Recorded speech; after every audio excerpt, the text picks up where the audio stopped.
So now we're going to go into the battery box itself, the first BYD, and then internally in the product.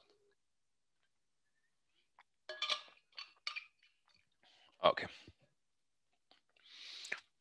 So BYD, it starts to be a slightly more well-known company in Europe, but we are aware that it's mostly a business-to-business kind of company. So it's not always in the front, even though you'll see some images later of actually fairly public vehicles in Belgium that are BYD, but actually it surprises many people to understand the scale, the size, and the impact that BYD has, especially on the renewable energy sector. This is the reason why it was selected by this is some awards from 2020. So it was selected by Fortune as the third company top companies changing the world. The founder of BYD was selected among the Green 30 for 2020 for its impact into energy systems and decarbonization.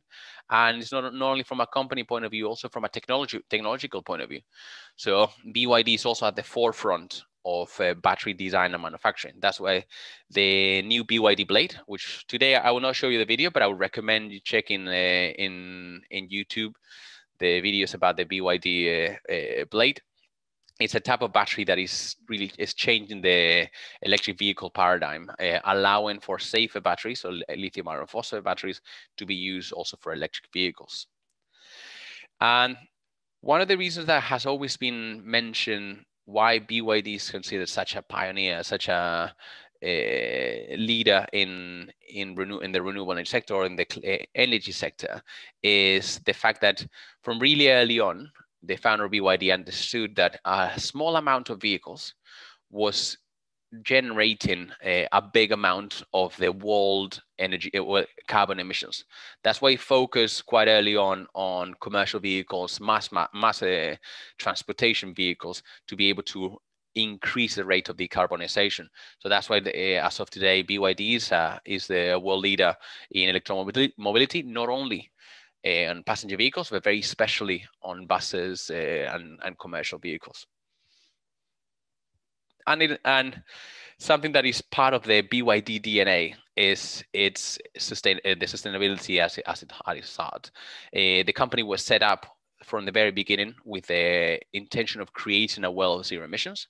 So being able to provide all the necessary components to create this world of zero emissions. That includes clean energy production. It means clean energy storage, and it means creating also the outlets to consume that energy and in a clean way. And this, of course, also at the end of all that is referring to a world of zero waste. BYD has always been committed to 100% responsibility of the end of life for batteries. Here in Europe is something that we are responsible for, EFT systems. So we recover 100% of the batteries due to a fault, or even after end of their life, when the customer, they want to change the battery or they want to take it down, etc. This is a responsibility that EFT takes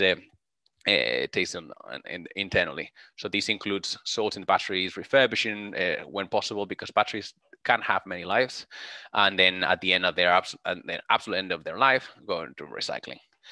And BYD understood from the beginning that in order to be a leader in the sector, there will be a set of supply chain challenges that will have to deal with, and these included from the raw materials. That's why BYD owns the sources of the mineral resources that are required for battery manufacturing. To give you an example, there's one of the largest battery manufacturing plants in BYD. It's in the middle of China. It's in Qinghai province, and the reason why it's there is because they have the Qinghai lithium lake, that represents 10% of the lithium reserves in the world, but actually BYD is a part owner of that. And then BYD took a full vertical integration, passing by all this, the R&D, the manufacturing of the cells, the packs, the the products, and to the very end. So every cell manufacturing plant in BYD actually has internally recycling facilities.